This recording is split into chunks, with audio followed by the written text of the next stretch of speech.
El cardenal Óscar Maradiaga, la mano derecha de Francisco.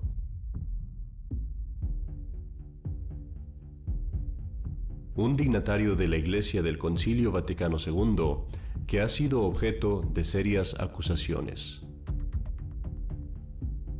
Promovió al obispado a Juan José Pineda, su favorito. Más tarde, Pineda se vio envuelto en notorios escándalos y acusaciones de homosexualidad y abuso sexual de sus seminaristas.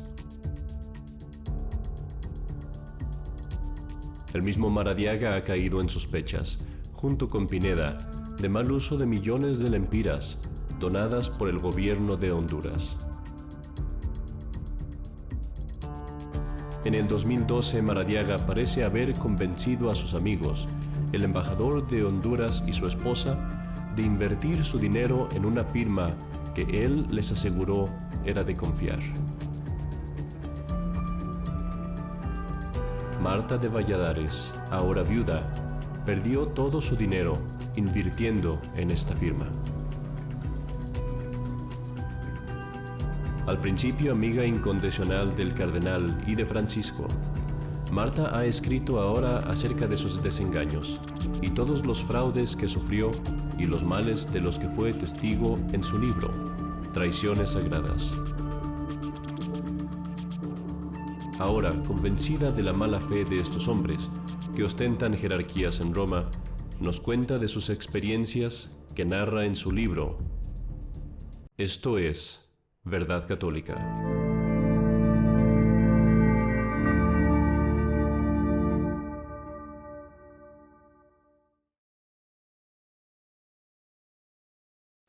¿Qué tal, amigos de Verdad Católica? Bienvenidos a una de las primeras ediciones de nuestro programa. Soy el padre Carlos Cepeda y al día de hoy tengo el privilegio de entrevistar a la señora Marta Alegría Reichmann, viuda de Valladares.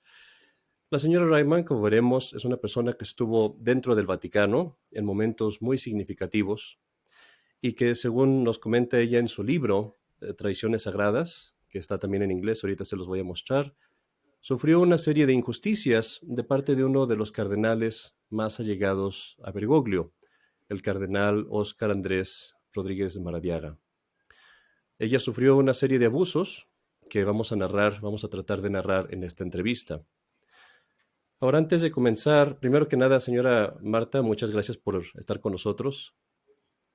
Las gracias, Padre, se las doy yo a usted porque me ha brindado el honor de estar en su canal en estos tiempos, sobre todo que son tan difíciles, que los sacerdotes son perseguidos por la propia Iglesia, por decir la verdad, por sacar a la luz lo que está pasando. Es un privilegio, verdaderamente es un privilegio. Yo tengo que decirlo que cuando vi el libro por primera vez, estaba viéndolo y dije, es una entrevista, es una historia muy interesante. Y yo pensé, no hay ninguna manera de que yo me pueda comunicar con la autora del libro. Y fui, lo busqué, me tardé tal vez 15, 20 minutos en encontrar su contacto. Y le mandé el correo, yo dije, yo estaba segurísimo que nunca me iba a contestar. Y me contestó. Y entonces estoy muy feliz. Claro. Y tenemos planeando esta entrevista probablemente 8 meses, si no es que Sí, más.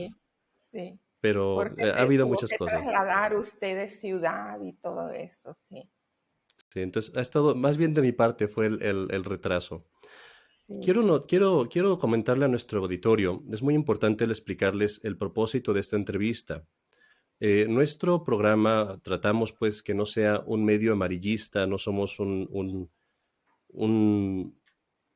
tratamos de buscar cosas malas que reportar para crear sensación. Esta entrevista tiene un propósito muy importante. Con todas las injusticias que la señora Reichmann ha sufrido y que realmente son cosas extraordinarias, con todo respeto lo digo, pero es cierto, es solamente una víctima entre muchas. Hay muchas víctimas de este régimen y lo que nosotros tratamos de denunciar, en esta entrevista queremos denunciar, claro, los abusos que ella ha sufrido, pero el propósito de este programa, de este canal, es el denunciar un crimen mucho más grave que se ha cometido por estas autoridades, que es la destrucción de la fe católica, los ataques a la moral católica, a la doctrina católica, que están causando la perdición de incontables almas. Entonces, el propósito de esta entrevista, la razón por la que yo le quise entrevistar, señora Marta, es para traer estas verdades a la luz, para que la gente vea que hay malicia. Yo comprendo muy bien que un buen católico trata de echar a buena parte todas las cosas que se dicen o que se ven, especialmente de prelados, de autoridades, de cardenales y obispos. Entonces es muy importante que nosotros tengamos el testimonio de una persona valiente como usted, testimonios verdaderos, para que sepamos, sin lugar a dudas, que verdaderamente hay malicia, que se están haciendo estas cosas con conocimiento, con pleno conocimiento de causa. Así es, padre, como usted lo dice. No, sí, es lo que a mí me mueve. Yo comencé con motivos personales, ¿verdad? Pero lo que me mueve ahora, porque en esto llevo 7 años Ujú, y veo, me da mucha indignación ver cómo se presentan altos jerarcas, eh, cómo se presentan en público. Entonces, para la gente normal, que solo los ve, que solo los escucha, es lógico que crean todo lo que dicen, pero ignoran lo que hacen. ujú, Entonces, lo que a mí me hicieron, yo lo revelo para que la gente abra los ojos y que no estén engañados. No es justo que los católicos ingenuos permanezcan engañados. ujú, así es. El libro, por cierto, en inglés se llama Sacred Betrayals. Se los recomiendo mucho, es un libro muy bueno. Tiene un prefacio por el arzobispo Carlo María Viganó. Lo pueden encontrar también en español con el mismo título, se llama Traiciones Sagradas. Y es un libro muy recomendable, se los recomiendo que lo compren. Para aquellos que no han leído el libro, vamos comenzando la historia desde el principio, señora. ¿Cuál era la posición de su esposo en la Santa Sede? Sí, mire, fuimos embajadores por largo tiempo y precisamente el cardenal, él es todavía muy influyente en nuestro país. Ujú, Entonces, aparte de la amistad, al cardenal le convenía que mi marido durara mucho tiempo como embajador. En primer lugar, tenía casa en Roma, tenía todas las atenciones que necesitaba. ujú, Mi marido, pocos años después, tuvo la idea de proponer a nuestro cardenal, que era el arzobispo. Entonces, tuvo la idea de que Honduras tuviera un cardenal. Y ujú. él decía, tenemos al mejor candidato, que es Rodríguez. Y ¿De así dónde él era de dónde era comenzó el obispo? de Tegucigalpa. Ujú, Sí. Entonces,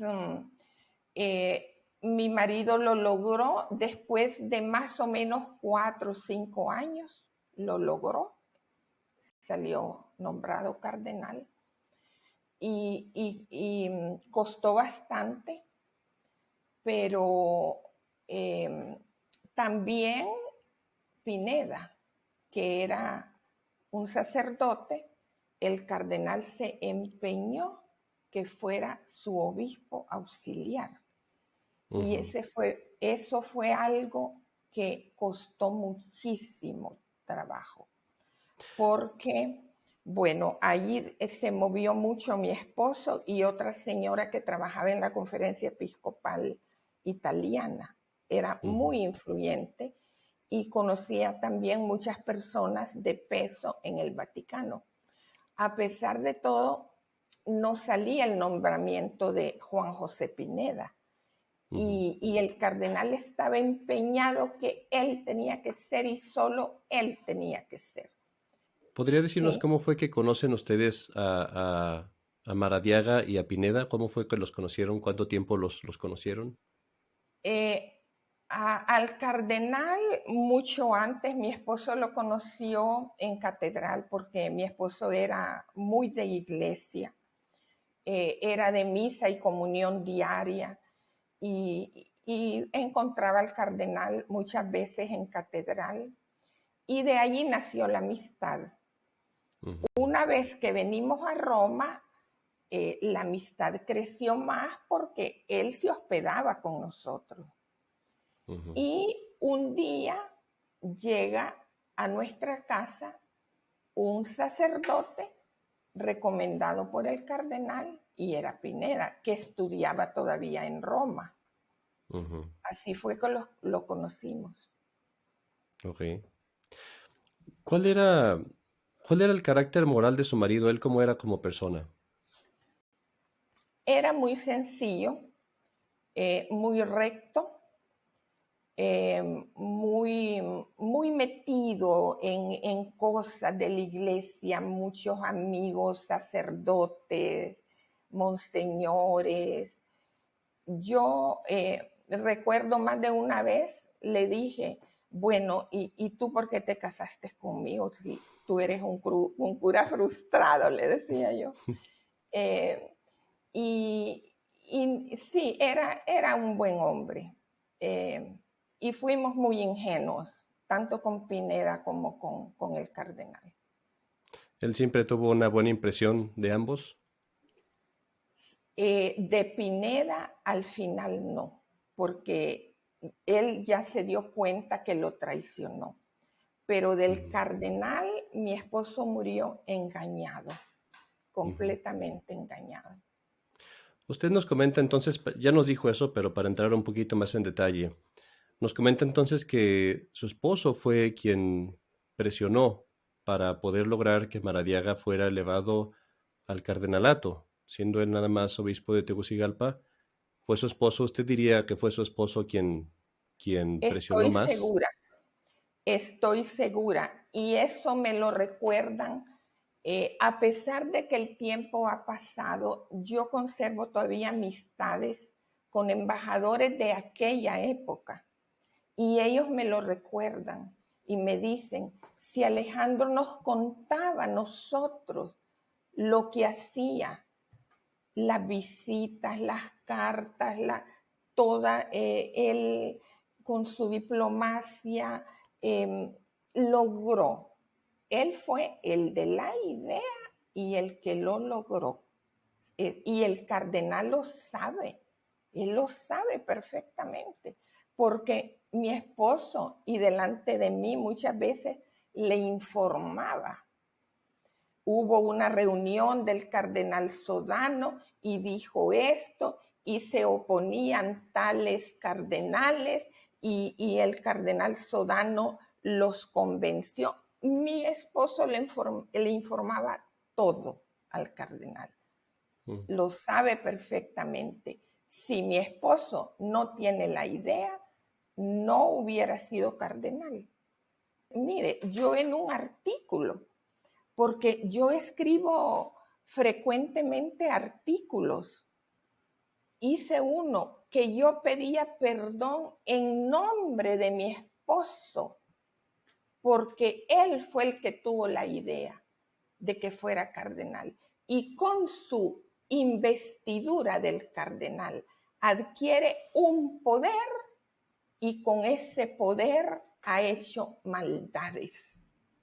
Con Ujú. ese poder ha, les ha quitado su sacerdocio a varios en Honduras, varios padres buenos en Honduras, solo porque no aceptaban la conducta de Pineda. Ujú. Se logra entonces que lo eleven a cardenal, lo elevan en el 2001. Y Sí, tengo entendido entonces es después de esto que él empieza a insistir para que al padre Juan José Pineda lo hagan lo hagan su exacto. asistente. Sí, lo hicieron, pero antes de que saliera el nombramiento, como que estaba desesperado el cardenal y él ya lo había nombrado su secretario privado. Mm. Un- Entonces, ¿y sabe por qué no salía el nombramiento? Porque el rector estuvo en Filipinas, Pineda, y él decía que tenía amistades raras. Y por eso tardó tanto que saliera ese nombramiento, pero con la insistencia salió. Vamos entrando en este tema, es un tema más escabroso, digámoslo así. Usted comenta que muchos sacerdotes han perdido su vocación. Este no es un caso aislado en muchos seminarios en todo el mundo, no nomás ahí. En muchos seminarios se encuentra este caso en donde se promueve, desgraciadamente, la homosexualidad, y esto está documentado en varios libros. Hay un libro en inglés que se llama Goodbye, Good Men, Adiós, Buenos Hombres, que documenta cómo aquí en Estados Unidos hay una mafia, verdaderamente una mafia de personas que hacen estas cosas. Ahora vamos hablando un poco para poner el escenario. ¿Cuál es el nombre de la residencia del cardenal en Honduras? ¿Cuál es la historia de esta casa que va a ser el teatro de muchas de estas cosas? Esa casa pertenecía a una señora muy rica que no tuvo hijos. Hay un sacerdote, esto yo lo cuento en el libro, había un sacerdote, ya murió, pero cuando yo lo escribí en el libro no había muerto. Y él nos dijo, la señora se llamaba Iris. Doña Iris quería heredar la casa a la iglesia para una escuela. Era una casa grande con un terreno grande y el cardenal insistió para que la dejara no para una escuela, sino para ser la casa del cardenal, o sea, la casa arzobispal. Y así ocurrió.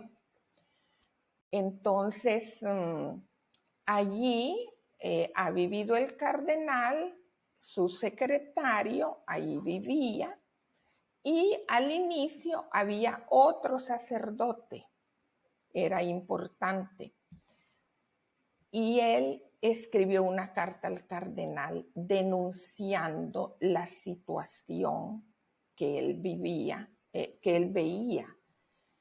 Y fue una carta que causó un escándalo tremendo porque se filtró. Entonces él denunciaba que Pineda tenía 3 amantes y hasta decía los nombres.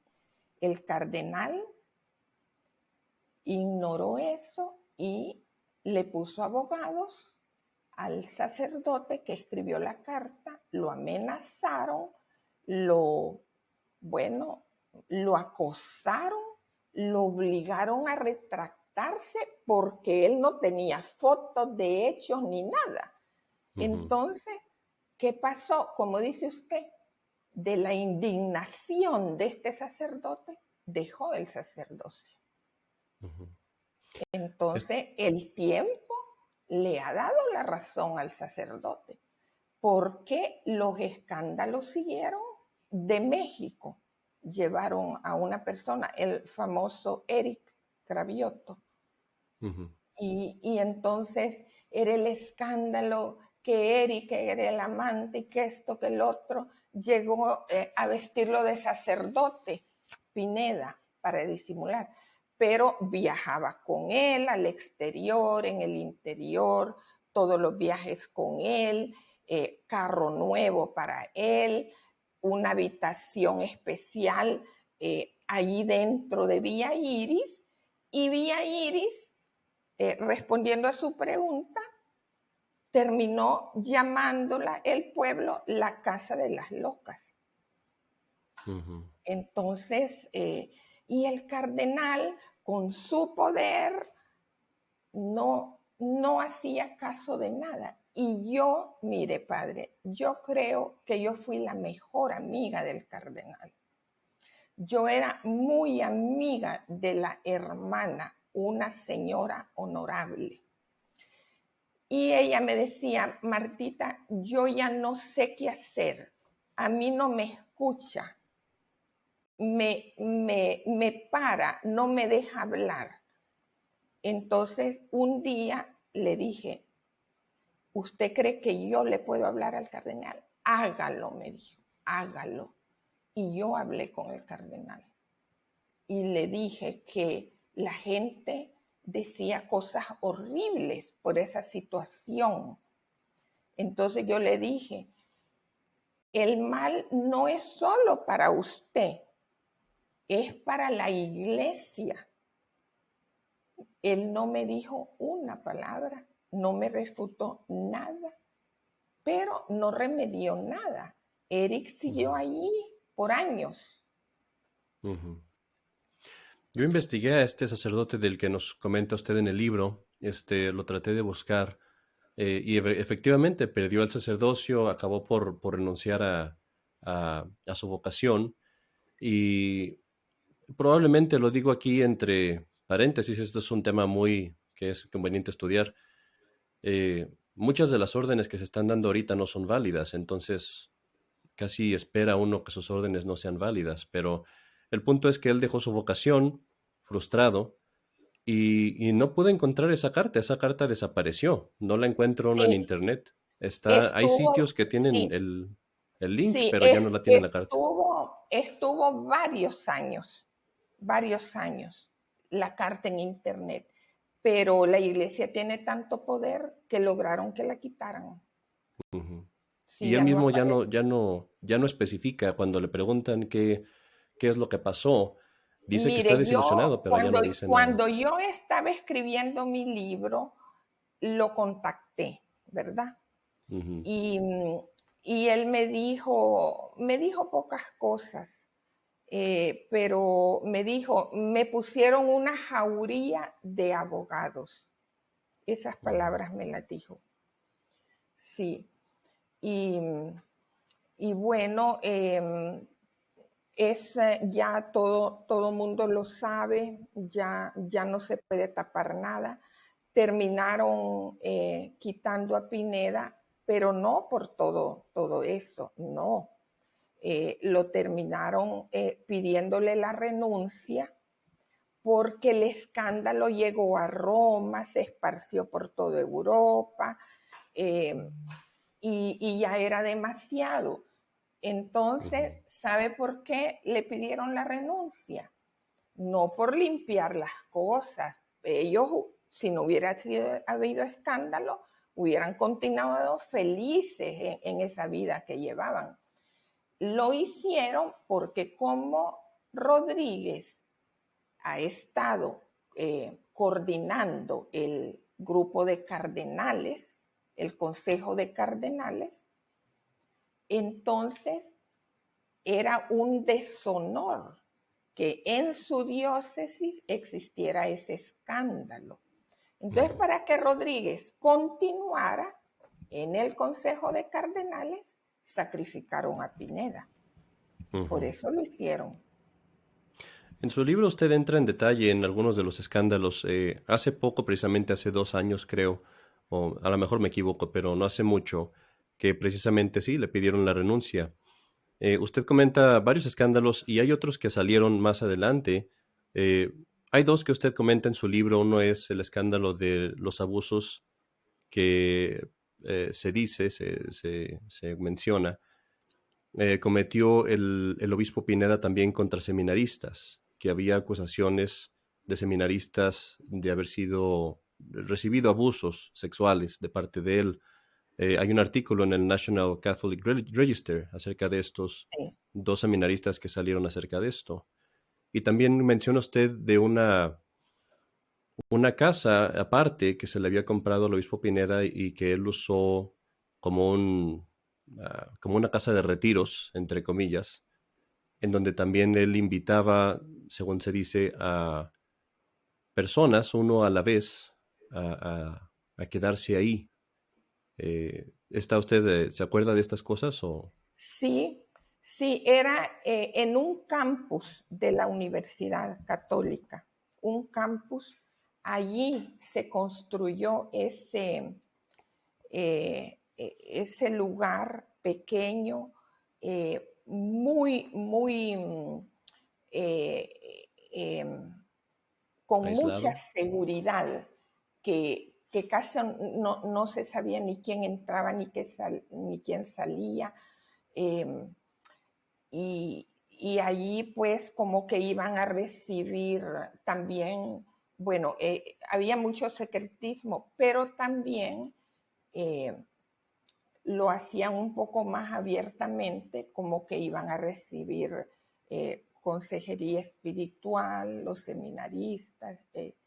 Sí, yo lo relato ahí en el libro. Y, Ujú, y bueno, también el obispo a estas personas que en Honduras le llaman claramente con su nombre a sus amantes, le regaló casas, vehículos, motocicletas, ujú. regalos carísimos y se gastaron 30 millones de lempiras, que son más o menos $1,500,000. Háblenos de ese escándalo. ¿Cómo es? ¿De dónde vienen estas donaciones? Porque eso menciona usted en su libro también, los 30 millones de lempiras. Esas donaciones, ¿de dónde venían? ¿A quién se le daban? ¿A cuál de los se le daban al obispo Pineda, a Maradiaga? Y ese fue el uso probablemente que se les dio, pero háblenos un poco más de eso, por favor. Sí, esa solo es una parte, ¿verdad? Esa es una de tantas donaciones que ellos reciben. Pero la que causó más escándalo fue que la conferencia episcopal solicita al gobierno de Honduras dinero y le presentan un proyecto lindo, todo lo que iban a hacer, ¿verdad? Que orfelinatos, que esto, que el otro, mejorar esto. Lindo el proyecto. Y aprueban 62 millones de lempiras. Le entregan la mitad y lo recibe Pineda. Abren un fideicomiso en un banco. Pineda no puede retirar nada si no es con la firma del cardenal. Hmm. Entonces, retiran ya la cantidad, van a pedir la otra mitad, pero ya estaba un nuevo gobierno y no se la dan porque no presentan las pruebas cómo lo gastaron. Ujú. No, no pudieron presentar una factura, nada, nada. Y lo llamaron proyectos invisibles. Imagínese usted. Entonces, Pues sí, sí que lo eran.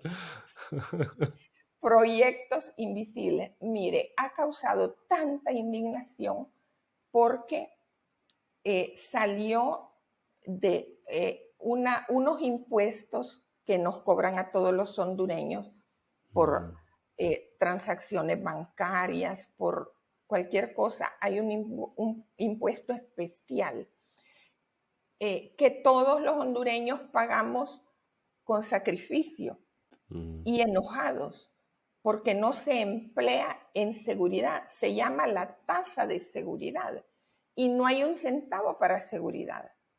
ujú, De allí salió el dinero que pidieron para los pobres y se lo gastaron ellos.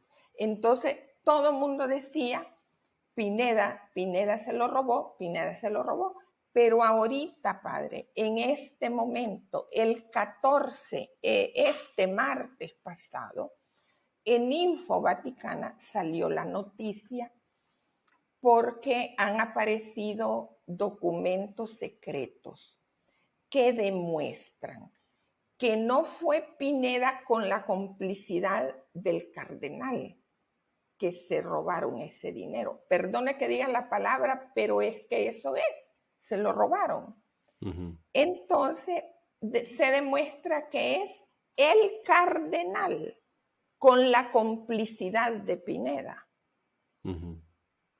Sí, Pineda no podría hacer nada si no fuera con el visto Claro, bueno. claro, él se llevó su buena parte, seguramente, ¿verdad? Ujú, Pero eh, cada día salen más evidencias contra el cardenal. ujú. Cada día salen más evidencias. Y usted comenta estas cosas en detalle en su libro. Otra vez, el libro es Traiciones Sagradas, Sacred Betrayals en English. Muy buen libro, de nuevo se los recomendamos. Háblenos ahora, señora Marta, un poco de su situación.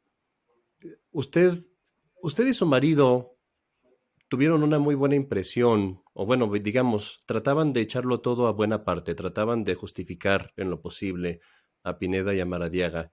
Su desengaño, según nos comenta en el libro, viene cuando usted empieza a tener desencantos especialmente con Pineda, y particularmente habla de los robos que sufrió de parte de Pineda. ¿Nos podría hablar un poco de eso? Pues mire, era tanta la confianza y el cariño que le teníamos tanto a Pineda como al cardenal. Y un buen día yo en Honduras le presté una colección de libros valiosísima porque es casi única y, y le presté unos manuscritos, documentos históricos de hace más de 200 años y cometí el error de prestárselo sin consultarle a mi esposo. Pero bueno, logramos que devolviera los libros, Ujú, pero mire, Pineda ya se había empezado a comportar muy mal, sobre ujú, todo con mi esposo. Ya estábamos desengañados con él. Y yo insistí en que devolviera esas cosas porque yo no quería que él personalmente se quedara con todo eso. ujú, Devolvió los libros, entonces mi esposo le regaló los libros al cardenal, no personalmente, pero para la biblioteca del arzobispado. Se ujú. los regaló. Pero yo sí seguí insistiendo en que devolviera los documentos. Pero lo que a mí me enojaba era que yo le ponía mensaje y ni siquiera contestaba.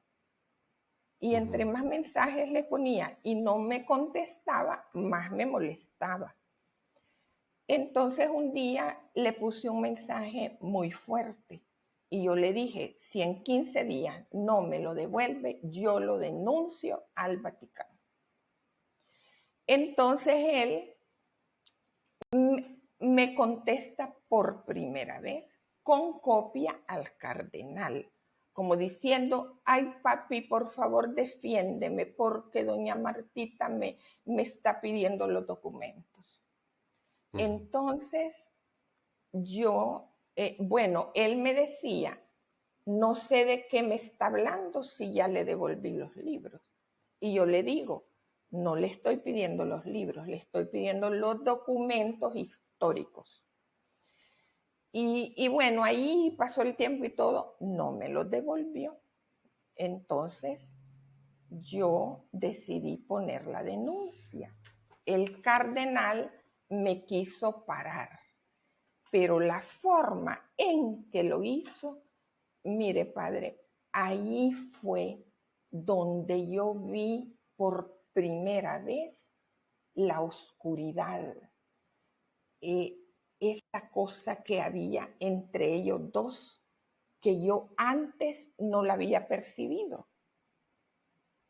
Yo ahí vi una cosa fea, muy fea, como el cardenal eh, quería obligarme para no perjudicar a su obispo. Me dijo cosas injustas el cardenal. Eh, entonces yo le dije, usted no puede defender lo indefendible. ¿Por qué se comporta así? ¿Por qué del lado de él? Si usted también me tiene a mí cariño, respeto, ¿por qué se pone así solo al lado del obispo? Allí yo me rebelé. Quiero hablar de dos cosas. Quiero hablar primero un poquito de la muerte de su esposo, porque me parece no un personaje, sino una personalidad muy, muy hermosa, digamos así, un muy buen hombre. Quisiera hablar un poco de eso.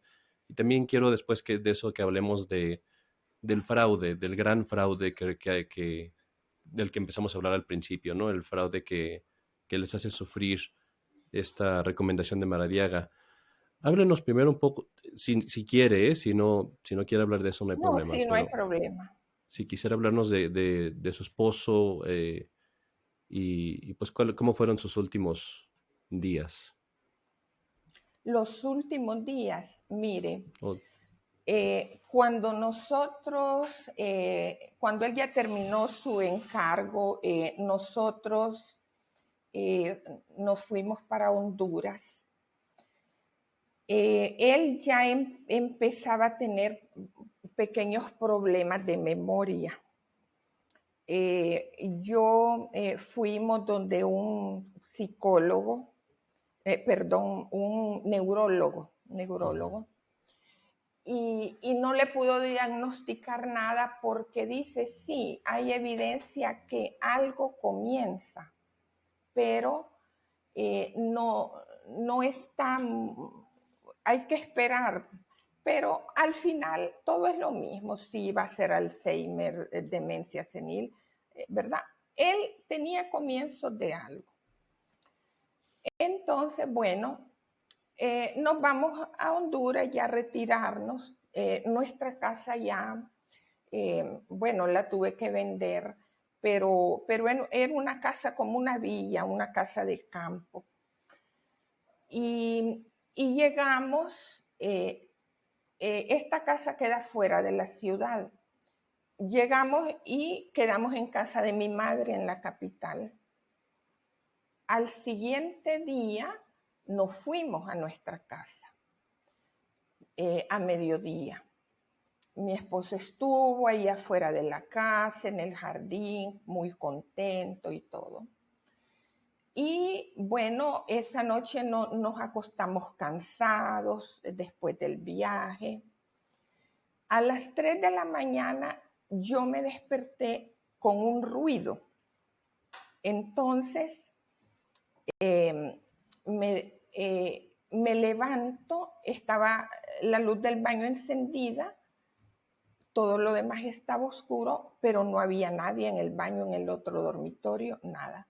Camino y mi esposo había llegado a las gradas, estábamos en el segundo piso de la casa, y cayó por las gradas hasta el primer piso.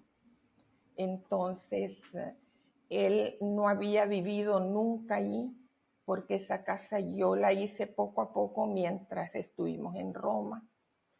Y con el jet lag, me imagino yo que estaba desorientado, no supo dónde estaba el switch para encender la luz. Y, y bueno, fue una cosa horrible, horrible. No perdió el conocimiento. Sí, yo bajé inmediatamente y ya estaba él en un charco de sangre porque le brotaba de la nariz, golpe aquí en esta parte. Y bueno, inmediatamente llevarlo al hospital del pueblo, porque fuera de la ciudad, de la casa. Entonces, bueno, al rato de estar ahí 2 horas que lo estaban evaluando, nos dicen inmediatamente hay que llevarlo a la capital. Lo llevamos, lo operaron al día siguiente para sacarle coágulos. Al otro día, otra operación, más coágulos. Recuperó el conocimiento, recuperó no totalmente, no hablaba fluido, sino frases cortas, pero estaba muy consciente. Mis hijas llegaron, estuvieron con él, hablaron y todo. Entonces, al mes empezó a decaer, ya teniendo una muerte cerebral, y 15 días después, o sea, estuvo 1 mes y medio con vida, pero él murió así. Y pues yo, cuando nos fuimos de aquí, yo iba ya mentalmente preparada de que él iba a morir de Alzheimer o algo así. y más bien no estaba preparada para una muerte así tan inmediata. Pero yo ahora he entendido cómo Dios prepara todas las cosas perfectas. Si mi marido hubiera estado bien, yo no hubiera tenido la libertad de haber denunciado todas estas cosas. Y la verdad que yo me siento un instrumento de Dios para sacar a la luz cosas que, por ejemplo, en Honduras, los sacerdotes cuando empezaron a hablar, ¿qué pasó? Eran sancionados, eran castigados. Sus sacerdotes se les cancelaba. Tengo que ellos personalmente me lo han dicho, porque yo no me hice al lado de Pineda, me salí. Puse la denuncia en Vaticano, se dio cuenta el cardenal, me sacó. Sobrevivo, me dijo uno, porque soy psicólogo y estoy trabajando como psicólogo. Entonces, todos los sacerdotes que tienen una queja no la pueden expresar, no pueden denunciar. ¿Por qué?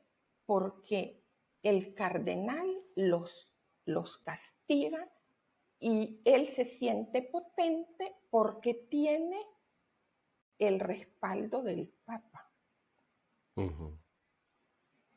Tiene el apoyo del Papa para hacer todas estas cosas. Menciona usted en el libro, y yo lo he escuchado de otras fuentes también, ¿cree usted que Bergoglio le debe algo a Maradiaga? ¿Cree que tiene alguna deuda con él en el sentido de decir, ¿tuvo algo que ver Maradiaga con la elevación de Bergoglio? Mire, a nosotros el cardenal nos dijo que él, no sé si es verdad, pero nos lo dijo a mi esposo y a mí, que él había convencido a Bergoglio para que aceptaba. Yo no creo que él se tiene que haber, que alguien tenía que haberlo convencido, no creo, ¿verdad? Pero mire, sea o no sea verdad eso, de lo que yo sí estoy seguro es que hay complicidad, porque tienen las mismas ideas de proteger a protectores de homosexuales, de encubrirlos. Eso sí lo tengo clarísimo y puedo dar ejemplos, ¿verdad? Entonces, las ideas de ellos, al menos en esto que le estoy explicando, son idénticas. Háblenos ahora, si le parece bien, háblenos del el fraude que sufre usted cuando todavía vivía su marido, viven todavía en Roma, y ustedes invierten en una supuesta firma financiera y esto resulta ser un fraude y una estafa, y ahí es donde pierde todo su dinero, como usted nos comenta, pierden todos sus ahorros. ¿Cómo es que se da esta inversión? O sea, ¿cómo es que se da este fraude que ustedes sufren y quién es quien los invita a entrar en esta firma? Sí, como le explicaba antes, fue directamente el señor cardenal, directamente. Y le voy a decir algo, tengo las pruebas de todo y ahorita en este momento él niega que él no conoció a esa persona dueña de la financiera, lo niega todo. Y mire, el caso nuestro creo que es único de que él directamente nos metió en eso, ¿verdad? Es cierto que no nos obligó, no nos podía obligar, pero teniendo la confianza que le teníamos, bastaba eso, ¿verdad? Entonces, pero otras personas en Honduras, muchísimas personas también fueron estafadas. Y unas fue porque los agentes, había una agencia en Honduras, los agentes para captar dinero enseñaban una fotografía donde estaba Yusri Genien, el estafador, y el cardenal en el Vaticano. Entonces ellos decían, miren, estamos manejando dinero de la iglesia. Y las personas confiaban, ¿verdad? El cardenal dice que no conoce a Genien. Y yo le dije al cardenal, muchas personas han caído porque enseñan una foto donde usted está con Genien. Y me dijo, sí, él llegó a visitarme al Vaticano y ahí nos tomamos esa foto. ¿Diría usted que invirtió? Yo leí su libro y me sorprendió el hecho de que usted invirtieran tanto, literalmente pusieron casi todos sus huevos en la canasta, ¿no? ¿Diría usted que Sí, invirtió todo su dinero o casi todo su dinero? es que ocurrió así. Nosotros teníamos unos ahorros que no era demasiado, eran cerca de $300,000. Entonces, eso lo pusimos allí, ¿verdad? Ujú. Y pasó un año. Lo que pasa es que al morir mi esposo, me pagaron los seguros de vida, que eran unos seguros de vida muy buenos. Ujú. Y, y además, fíjese que yo tenía ahorrado 120,000 euros porque iba Ujú. a pagar una deuda de un apartamento que habíamos comprado para nuestras hijas. Ujú. Y yo lo tenía el dinero. Y cuando lo iba a pagar antes de irnos a Honduras, me dice mi hija, mami, mejor téngalo ahí si le están dando el 7% y solo pagamos el 3% por el préstamo, téngalo unos años ahí, después lo paga. Y lo perdí. Entonces, en el total de lo que metimos, los ahorros, los seguros de vida, me pagaron el seguro de salud, en euros también. Yo dije, los euros los voy a ahorrar para mis hijas porque ellas viven en Italia. Ujú. Entonces, en total, perdí poco más de 700,000 dólares. Ujú. Así haciendo, metiendo los euros y los dólares. Entonces, bueno, eso es lo que pasó. Le voy a hacer una Y yo, pregunta. sí, yo decía, ¿dónde va a estar más seguro nuestro dinero que donde nos dijo el cardenal es seguro? Yo ya investigué, por eso metí ahí todo el dinero de la diócesis Ujú. y confiando en él, yo, yo sentía que no había problema, no iba a haber, Ujú. pero jamás me imaginé que eso iba a pasar. Y eso es lo que le quería preguntar. Sinceramente, pensando así en su forma de pensar en aquel entonces, ¿usted hubiera invertido tanto dinero de no ser porque el cardenal se lo recomendó? Es decir, si el cardenal no se lo hubiera recomendado, ¿usted se hubiera No, atrevido a invertir tanto? jamás, porque antes de él ya nos habían ofrecido en Ujú. Honduras, igualito, 7% en Londres. Ni pregunté qué compañía, pero años atrás. Yo tengo hasta parientes que habían invertido con intereses altos y mi marido decía, intereses altos no es seguro. Ujú. Él era muy cauto y eso de no tener todo en la misma canasta, él lo decía. Ujú. Pero fui yo la que metí los seguros ahí. Ujú. El- Entonces, si no, es que si el cardenal no nos dice, no lo metemos. fue el ¿Qué pasa cardenal. cuando usted invierte, pues, primero invirtió la parte que nos dijo, los $300,000, o bueno, ya había invertido creo que todo. En el 2015, cuando usted trata de retirar el dinero de la firma, ¿cómo se da cuenta que es un fraude? ¿Qué es lo que pasa?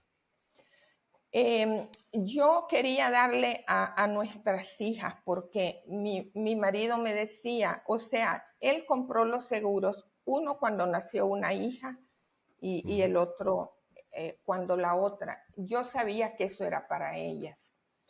Entonces yo dije, ¿para qué van a estar esperando mis hijas a que yo muera para darles ese dinero? Yo se los voy a dar. Entonces yo le escribí a Genien y le dije, no voy a renovar el certificado de $400,000. Por favor, me lo manda a Roma a tal cuenta. Él ya me había mandado a esa misma cuenta unos intereses y no me lo mandaba. Volví a escribirle silencio, volví a escribirle silencio. Entonces le escribí, yo ya un poco molesta, y le dije, si usted no me manda en 3 días ese dinero, yo tengo que buscar un abogado. Y él muy cínicamente me responde que su abogado se comunique con el mío. Y de aquí en adelante, entre usted y yo, ya no habrá más comunicación.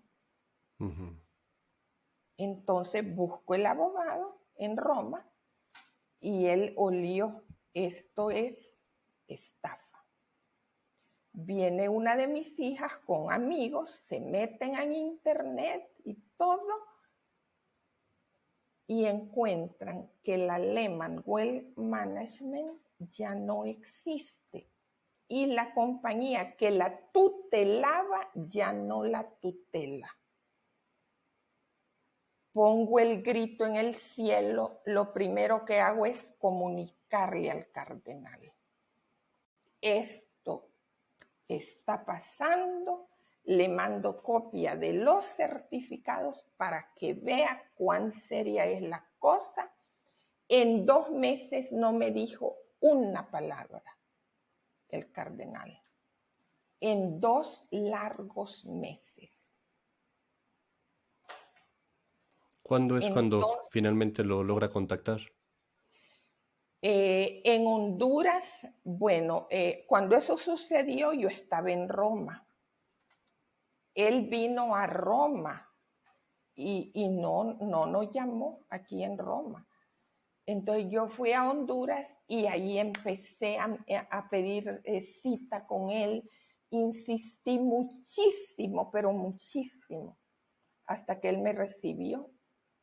Hablamos como media hora, no me mostró una preocupación, no me dijo lo lamento mucho, no me imaginaba que esto iba a pasar, no me dio explicación, ni yo le pedía tanta explicación.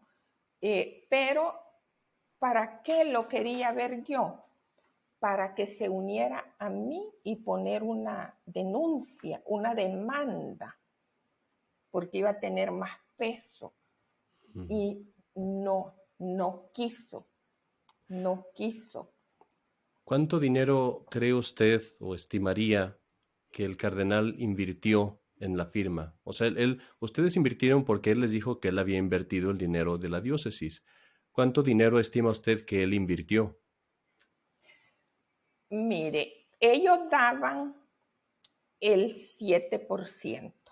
Entonces yo deduzco, porque ese día que hablamos, él me dijo, con razón el padre Carlomagno, que era el ecónomo, me dice, no ha recibido los intereses que le mandaba Genien, que eran $7,000 mensuales. Ujú, Entonces yo deduzco que eran $2 millones ujú. los que él invirtió. Si es que me estaba diciendo la verdad, porque ¿qué hizo el cardenal cuando la prensa aquí en Roma le pregunta por qué un periodista italiano hizo el escándalo, porque eso venía de atrás y este periodista me había querido entrevistar para que le diera detalles. Yo no le quise dar la entrevista, que después se la di cuando ya me sentí yo traicionada hasta por el Papa. Entonces, ¿qué dijo el cardenal a la prensa? Yo no conozco a la Lehman Wealth Management. Yo no he invertido un centavo ahí, ni la diócesis. Entonces, ahí fue cuando yo me indigné y yo di una entrevista en Honduras y se la di al periodista italiano, ¿verdad? Y también le envié una carta al cardenal. Usted dice a la prensa que no invirtió. A nosotros nos dijo que era seguro.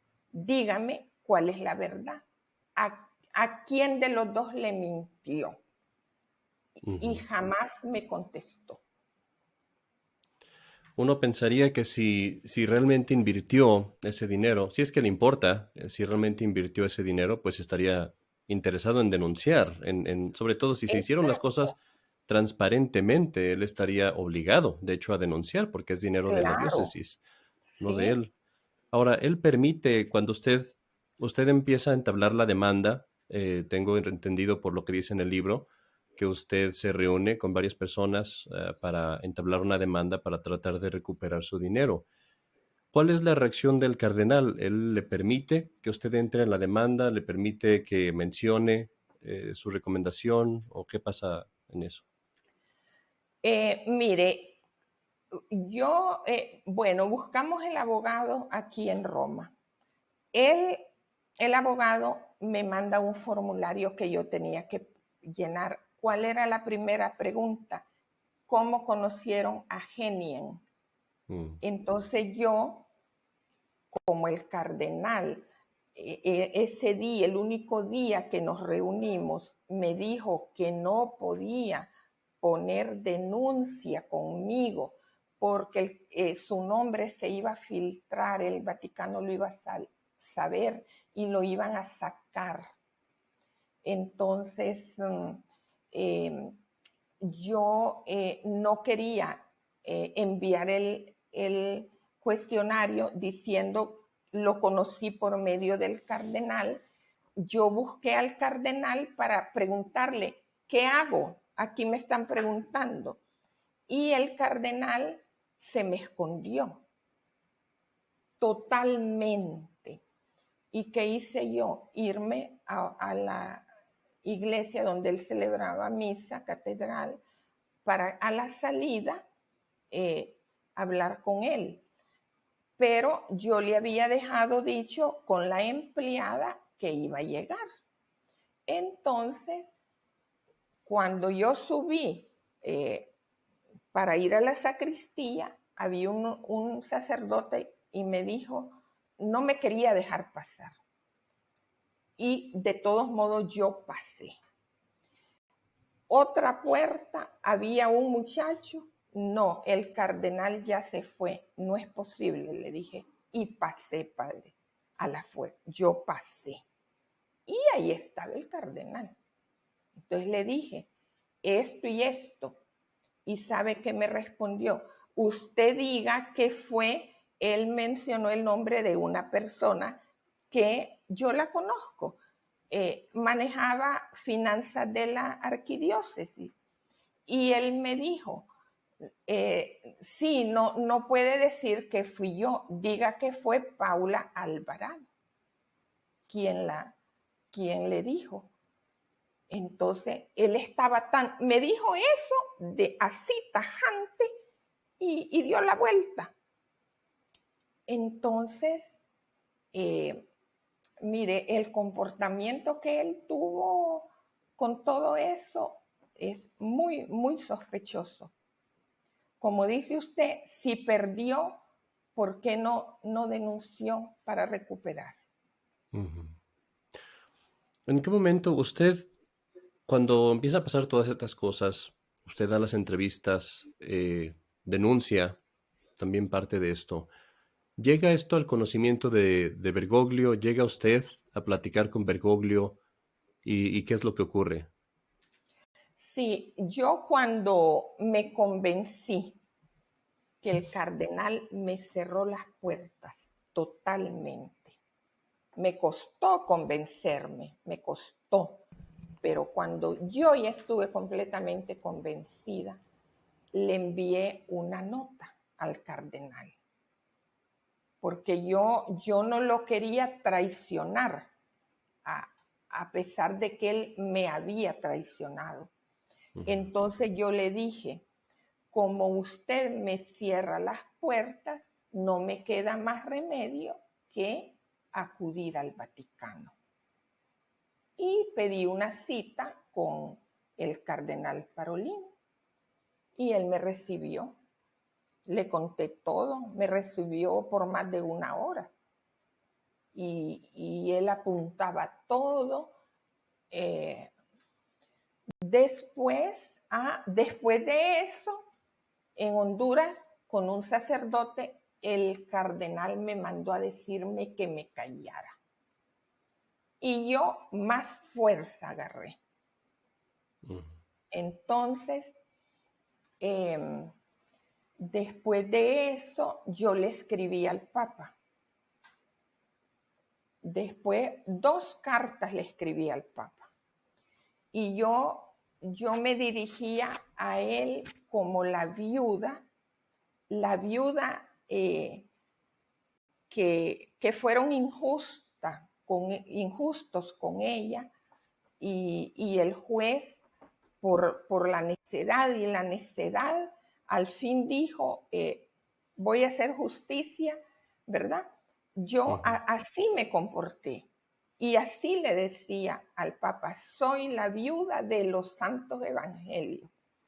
Entonces, eh, eh, me dan una audiencia con el Papa y él me dice, he leído sus cartas, me dice, ya di orden a Secretaría de Estado para que le arreglen su problema. Tiene toda mi buena voluntad. Literalmente esas palabras me dijo.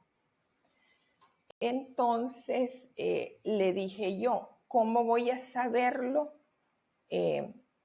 Por medio de la anunciatura en Honduras. Sí, me dijo él, sí. Pasaron 3 meses y nada, silencio. Entonces yo me vine a Roma y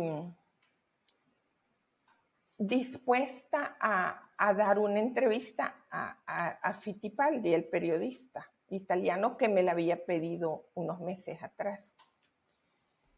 Entonces un amigo de familia me dijo, yo soy amigo del cardenal Parolin, voy a ir a Roma porque él vive en otra ciudad de Italia.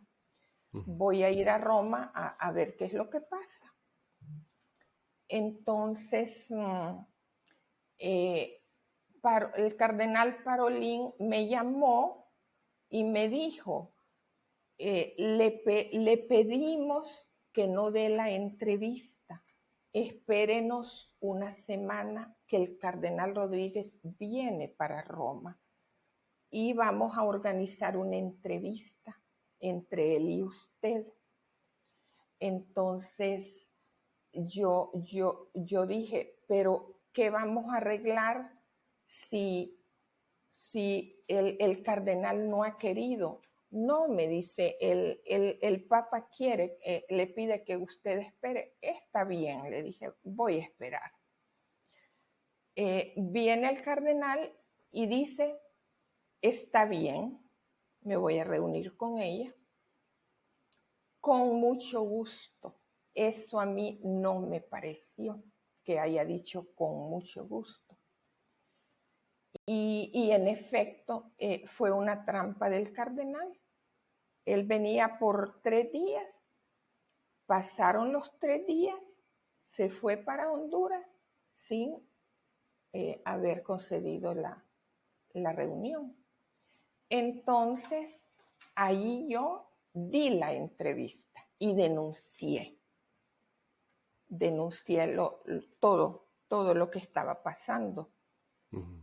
Y entonces, ¿por qué digo yo que el Papa me traicionó? Porque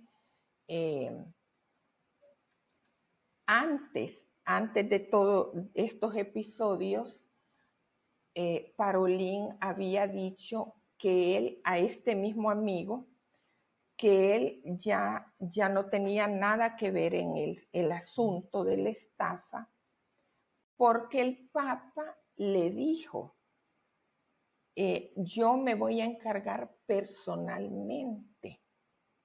Entonces Parolín salió del escenario, Ujú. porque le dijo el Papa que personalmente se iba a ocupar, porque no iba a hacer nada.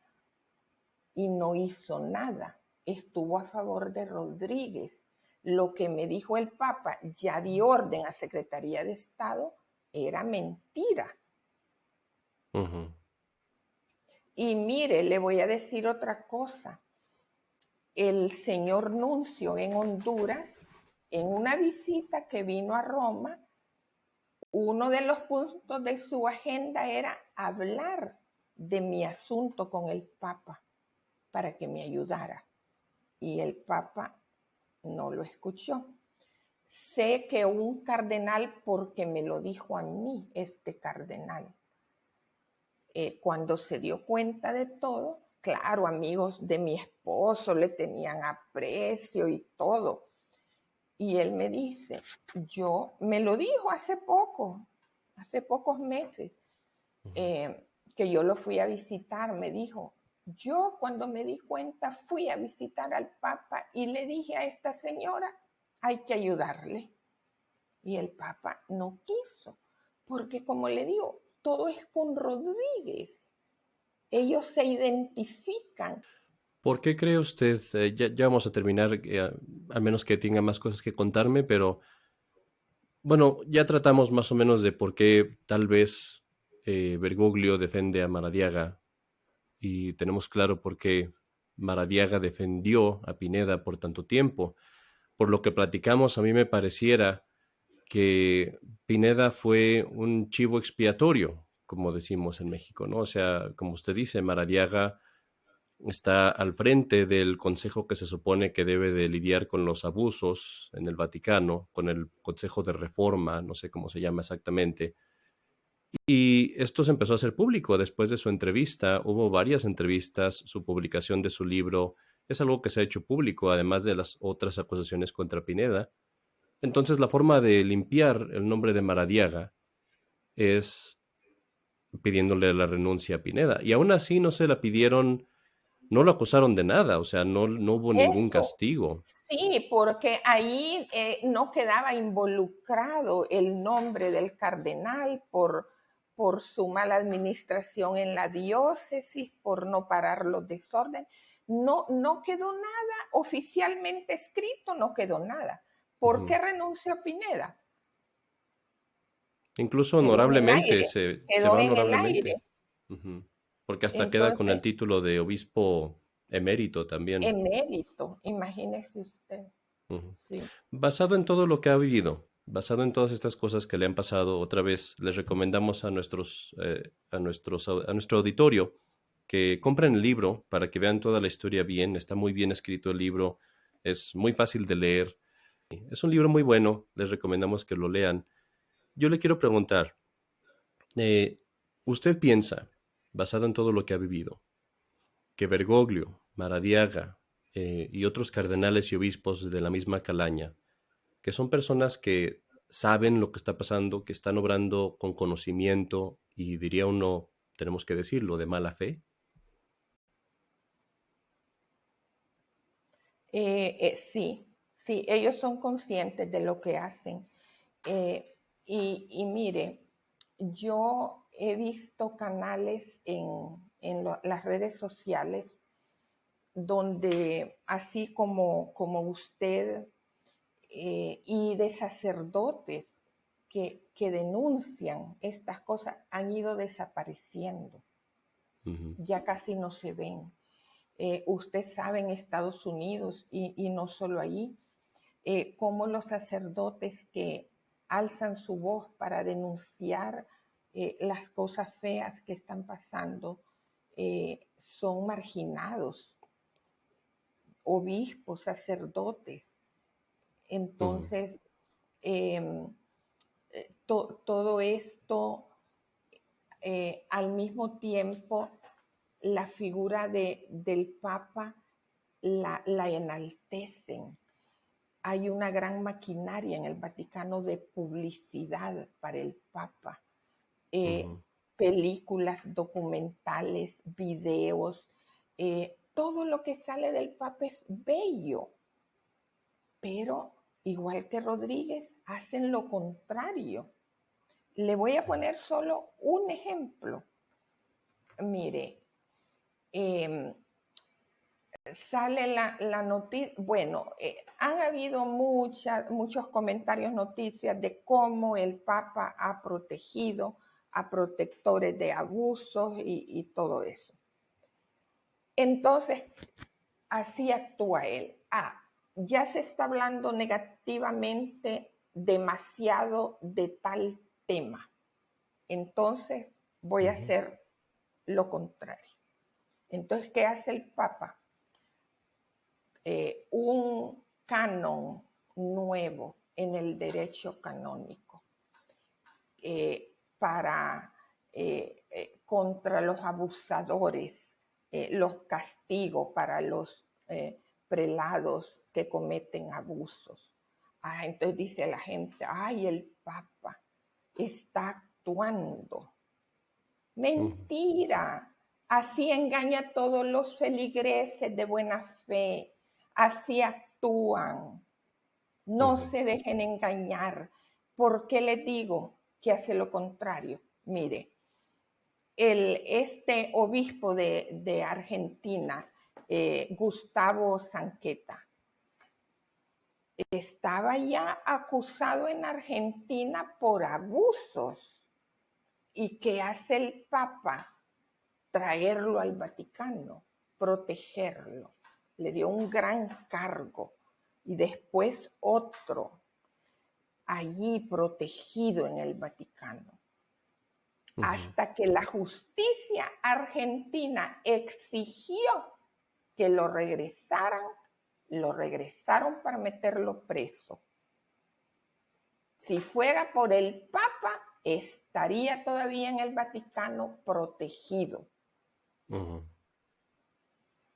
Entonces, mire, en Argentina al Papa, la gente especialmente de su generación, lo detesta al Papa Francisco porque saben lo que ha hecho ahí. Y especialmente hay un caso cómo traicionó a sus maestros, dos sacerdotes, Francisco Yaris y Orlando, el apellido Francisco Yaris y Orlando, no recuerdo el apellido. Estos dos sacerdotes fueron traicionados por Bergoglio. Sus amigos, sus maestros fueron torturados por meses porque Bergoglio los entregó. Eso los argentinos no se lo perdonan. Y le digo a los que me escuchan, analicen ustedes. Papa Francisco ha visitado de norte a sur toda América del Sur, menos su país natal, Mm, cuando tenía que haber sido el primer país que hubiera visitado Argentina, pero no se atreve a poner un pie porque sabe lo que le gritarían en su cara los argentinos. ¿Qué hace el Papa? Para tapar todo esto, la película Los dos papas, donde Sí. él explica a Benedicto las cosas a su manera. Ujú. ¿Mm? Esa película es un fraude total, o sea, es una total mentira por todos Sí, lados. entonces no están actuando de mala fe y ellos lo saben. Están entregando la Iglesia Católica al demonio, la están entregando, porque allí mandan los cardenales masones. Aquí estamos llegando a un punto muy importante, quizás el tema más crucial de nuestra entrevista. Platicamos una vez durante largo tiempo, hace ya varios meses. Espero que podamos platicar más entre usted y yo. Yo soy una persona que tiene una gran devoción al papado. Y quiero que nuestro auditorio entienda esto bien, porque mucha gente ve estos videos y dicen, están contra el Papa, están contra el Papa. Y no, yo en lo personal tengo una gran devoción al papado, como se entiende en la Iglesia Católica. O sea, un verdadero papa es un papa que defiende la fe, que busca hacer misiones para expandir la fe por todo el mundo, que condena los errores contra la fe, los errores contra la moral, que castiga a los malvados, que castiga a los cardenales, a los obispos, a los sacerdotes corruptos. Eso es un verdadero papa, y eso es lo que vimos en los papas anteriores. Digo que tengo gran devoción al papado, y sin embargo, y esto es un tema muy controversial, yo soy parte de esos sacerdotes y obispos que decimos que Francisco no es papa. Que no es papa, porque hay razones canónicas por las que no es papa. No es nomás que yo me esté arrogando una autoridad que no tengo. Simplemente uno reconoce el hecho. Cuando una persona cae en lo que se llama herejía, cuando una persona abandona la fe, por ese mismo hecho, sin necesidad de ningún juicio, por ese mismo hecho, esa persona no es católica, ya no forma parte de la Iglesia Católica. Sí. Para esto se tiene que ser una herejía pertinaz, o sea, algo que se dice constantemente, que se está predicando constantemente, que se mantiene, y eso público. Y esto creo que es un hecho que uno se puede constatar muy fácilmente, especialmente con Francisco. Cuando uno ve repetidamente enseñanzas que ha dicho que no existe el infierno, y como usted lo dice, por ejemplo, él dijo una vez que no hay tal cosa como el infierno, que las almas que han pecado que desaparecen, que son aniquiladas o cosas así. Y ha dicho muchos errores así, pero como usted bien lo dice, cuando eso trae consecuencias, cuando la gente se empieza a asustar, entonces dicen lo contrario. Pero hay una herejía que ha permanecido en esas autoridades y que no la han retractado nunca. Y es la herejía de decir que el Espíritu Santo está en otras religiones, que el Espíritu Santo está en el hinduismo, en el budismo, en el luteranismo, en el calvinismo, que tanto los luteranos como los calvinistas, como todas las otras iglesias, son parte de lo que le llaman la Iglesia de Dios. Eso es una herejía, es un error que está condenado por varios papas. Y eso nunca lo han retractado ni lo retractarán porque es parte de su fundamento.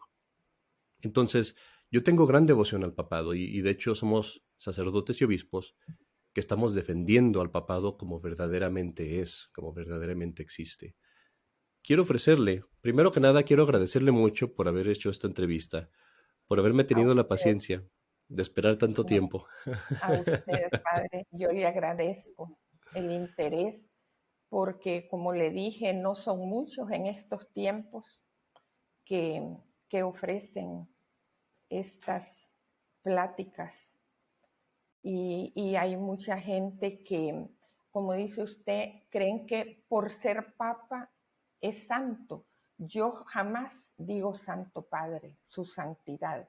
Yo digo el Papa Francisco, porque él no es santo, para nada, no es santo. Pero espero unos años y va a ver cómo lo canonizan. Quiero ofrecerle primero que nada, quiero ofrecerle también mi compasión por todo lo que ha sufrido y le pido a Dios que le dé valentía, que le dé fortaleza en su tribulación. Gracias. Creo que a pesar de todas las injusticias que usted ha sufrido, ve uno verdaderamente la acción de Dios en usted y en su vida.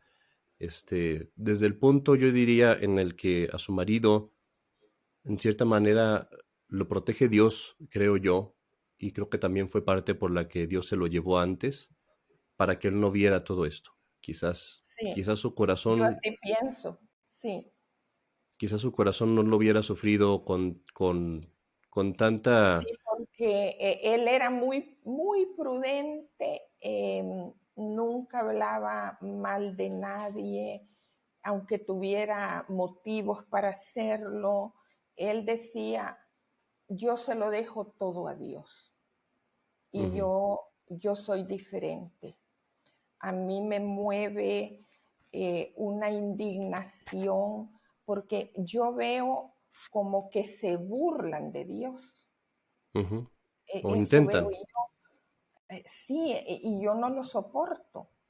Ujú, Que tengan dos caras, que tengan doble moral, que ujú, actúen con una cara y se presenten con otra.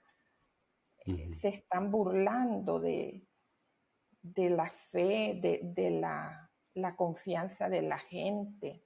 No hay respeto. No lo ujú. soporto. No. Yo sigo adelante con mis denuncias Y hasta que literalmente como la viuda del Evangelio. Realmente cuando leo este, su libro y me acuerdo y sí, platico con usted, eso se le vino en la así cabeza. es. Sí, Nomás estoy de los esperando el día en el que va a llegar a arañar la cara también del juez. Espero que no le pase, pero espero que no lleguemos allá. ay, pues Pero sí, quiero reiterar eso, o sea, el propósito de nosotros de hacer esta entrevista, el propósito de revelar estas cosas, como estoy seguro que es el propósito de usted, no es el decir cosas malas de otras personas, no es el desahogar ira o enojo, es más bien el tratar de revelar la verdad, que la gente entienda que estos hombres están obrando con malicia. Y a mí me parece muy importante, sobre todo porque hay mucha gente que ve cosas que están mal en la iglesia. Dicen, es que esto está mal en la iglesia, es que aquello está mal en la iglesia. Y es muy importante entenderlo bien. Lo que está pasando es una infiltración en la iglesia, como usted lo dijo. Hay obispos, hay sacerdotes, hay cardenales, hay papas que están metidos en sociedades secretas, que están metidos en mafias, y lo que estamos presenciando ahorita es una infiltración de la iglesia católica. Y lo que yo exhorto a nuestro auditorio, y la exhorto a usted también, es a que busquen a obispos fieles, a sacerdotes fieles, que rechazan sobre todo, lo voy a decir brevemente, esto exige un video más largo, pero que rechazan los cambios que se vienen después del Concilio Vaticano II. Allí es el momento. Yo sé que a lo mejor usted no sé si esté de acuerdo con esto o no, pero esto es lo que yo digo, es mi opinión nada más y no la embarro a usted en eso, ¿no? O sea, usted puede decir lo que a usted le parezca. Yo pienso que estos cambios se vieron radicalmente después del Concilio Vaticano II. Ahí es cuando esta mafia, este grupo de sacerdotes y obispos que están infiltrados, toman el poder de la iglesia y empiezan a llevar a la iglesia en ese sentido. Y desde entonces hemos estado viendo esto, desde entonces empiezan a meter sacerdotes y obispos homosexuales, se sí. empiezan a. Desde hace varios siglos han infiltrado jóvenes en los seminarios. Ujú, Estos se vuelven con el tiempo sacerdotes, llegan a obispos y ahora hay el grupo de cardenales que se llama el grupo de San Galo porque se reunían en ujú, una iglesia que se llama San Galo, pero le llaman también el grupo de la mafia. ujú, Este grupo quisieron hacer renunciar al Papa Juan Pablo II, pero él se mantuvo hasta que murió. Después, ellos no querían que saliera electo el Papa Benedicto, pero no lo pudieron evitar y lograron hacerlo renunciar. Y ahora ya tienen el Papa que se acomoda a ujú. ellos, el Papa Bergoglio. Y yo voy a comentar una cosa aquí y vamos a terminar pronto esta entrevista, se lo prometo. Pero quiero comentar una cosa acerca de eso. Es uno de los temas que yo comentaba en un video anterior. Juan Pablo II era un personaje con mucho carisma y mucha gente le tiene gran amor. Usted lo conoció. Eh, Hay que ver lo que hizo con la fe. Eso es lo único que voy a decir a nuestros fieles, al auditorio ahorita. Hay que analizar lo que hizo con la fe, porque era un hombre muy popular, sí, y juntó mucho a la gente, sí, pero cuando uno ve sus hechos de la fe, de lo que era tocante a la fe, era muy parecido a Bergoglio. Y esto yo sé que a usted le va a sonar muy feo, y a mucha gente le suena muy feo, porque como digo, mucha gente ama a Juan Pablo II, porque era un hombre muy carismático. Pero Juan Pablo II es el primero que inicia las reuniones de Asís.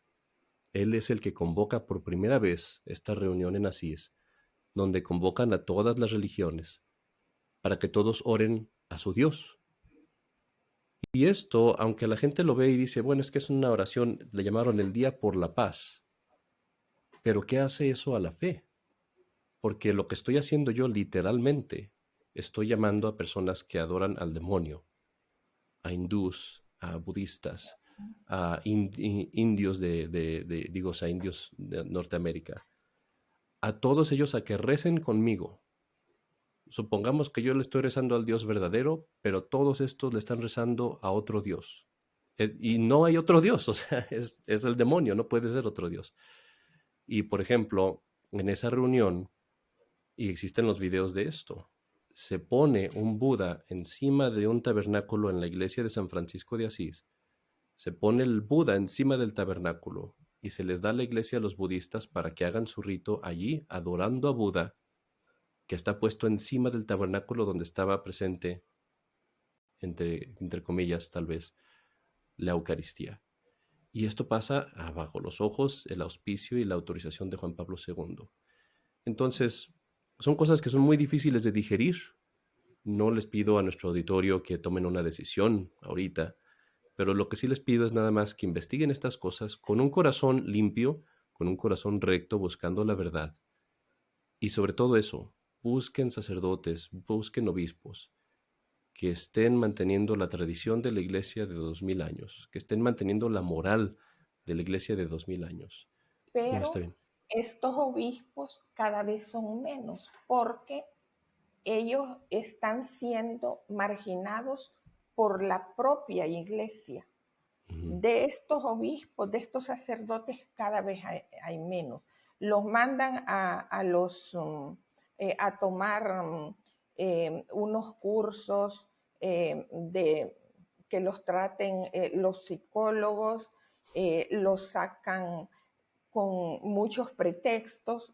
Entonces, los que están quedando son pocos los buenos sacerdotes que están quedando, porque yo lo que veo es como una introducción del demonio. Ujú.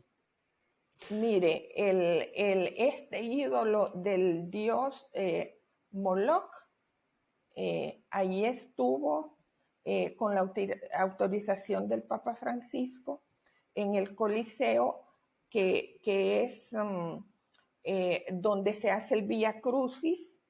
Ahí Ujú. estuvo 6 meses. Y quien, o sea, allí, para estar allí tenía que tener el permiso del Papa. Entonces, todas estas cosas, digamos, el pectoral del Papa, que tiene los signos masónicos, y él lo Ujú. quiere desmentir, pero eso está ahí, eso es verdad. Ujú. Entonces, yo veo cosas muy, muy feas. Sí. Y yo lo voy a decir claramente, yo lo que le recomendaría a las personas es que vayan con los obispos, que son pocos realmente, que no están con Roma, que no están siguiendo a Roma. Y son pocos. Y aquí aclaro, no están con la Roma de Francisco, están con la Roma de todos los papas anteriores, están con la Roma católica, es decir, siguen la Iglesia católica. Y algún día, Dios mediante, tendremos un papa verdadero. Aquí yo en Estados Unidos hay algunas organizaciones que recomendaría, que son el CMRI, que somos nosotros, Está también el monasterio o el seminario de la Santísima Trinidad, que está guiado por el obispo Sanborn. Está también otro seminario en Ohio, que lo manejaba el obispo Dolan, que ya pasó a mejor vida, Dios mediante. En Sudamérica hay otro obispo, el obispo Espina, que acaba de ser consagrado en Argentina. Y hay otra organización que se llama la Compañía de Jesús y María, también en Argentina. Todas estas organizaciones tienen sacerdotes, obispos que dan misiones. En México está la Sociedad Sacerdotal Trento y está también una obra mariana carmelitana en Guadalajara. En Italia hay también una organización, y todas estas son organizaciones que están tratando de mantener la iglesia y no son aceptadas por las diócesis, ni son aceptadas por Roma, ni por el Papa. ¿Pero por qué no son aceptadas? Porque porque nosotros decimos la moral católica es la de siempre, los sacramentos católicos son los de siempre, la misa católica es la de siempre y no lo vamos a cambiar. ¿Por qué? Porque sabemos que de allí viene, de lo que usted dice, ¿no? De la infiltración. Le agradezco muchas veces la entrevista otra vez. Le agradezco mucho también el esfuerzo que pusieron en tener el equipo adecuado, que eso nos ayuda muchísimo. Y No, no a sé si quiera usted. decir algo para despedirnos. Bueno, mire, hay que tener esperanzas. Dios tiene la última palabra. Dios tiene que actuar. Ahorita la iglesia está en manos de los masones y oremos los católicos para que el próximo papa sea un buen papa, que no influyan los masones en su elección. Ya es necesario que cambie esto. No puede ir en decadencia la iglesia de 2000 años, que es la que nos heredó Jesucristo. Sus dogmas, su doctrina no puede ser cambiada por toda esta inmoralidad que quieren meter en una nueva iglesia, entre comillas. Le agradezco otra vez. Y bueno, pues a nuestro auditorio, de nuevo, les recomendamos mucho el libro Traiciones Sagradas, en inglés Sacred Betrayals. Búsquenlo para que lo compren, está muy bueno. Y los que vean este video, también busquen, vamos a poner más adelante un video que trata de dos problemas muy graves. El problema de la fe, que es lo que estábamos platicando ahorita, y también un problema que es muy importante, que es la validez de la consagración de los obispos en la Iglesia después del Concilio Vaticano II. Esto es un tema muy importante. De nuevo, no hago responsable a la señora Marta Alegría de lo que yo diga en ese video, pero es algo que hay que tratarlo y que lo vamos a tratar también con toda verdad. Y eso hacemos aquí en Verdad Católica. De nuevo, muchas gracias, señora Marta Alegría. A usted, padre, a usted por su valentía. Y le mandamos nuestra bendición y también nuestras oraciones. Gracias. Y le pedimos a todo nuestro auditorio que también rueguen por nosotros, por la señora y por mí. Gracias, padre. Que Dios lo bendiga a usted también. Igualmente. Gracias. Ustedes están escuchando a La Verdad Católica. Soy el padre Carlos Cepeda en esta entrevista con la señora Marta Alegría Reichman, viuda de Valladares. Y les agradecemos mucho por su tiempo. Que Dios los bendiga. Hasta luego. Gracias por escuchar La Verdad Católica. Si has encontrado este video útil, por favor, di una oración por nuestros colaboradores.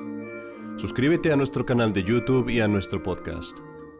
Para cualquier duda o comentario, visita verdadcatólica.org/contáctanos.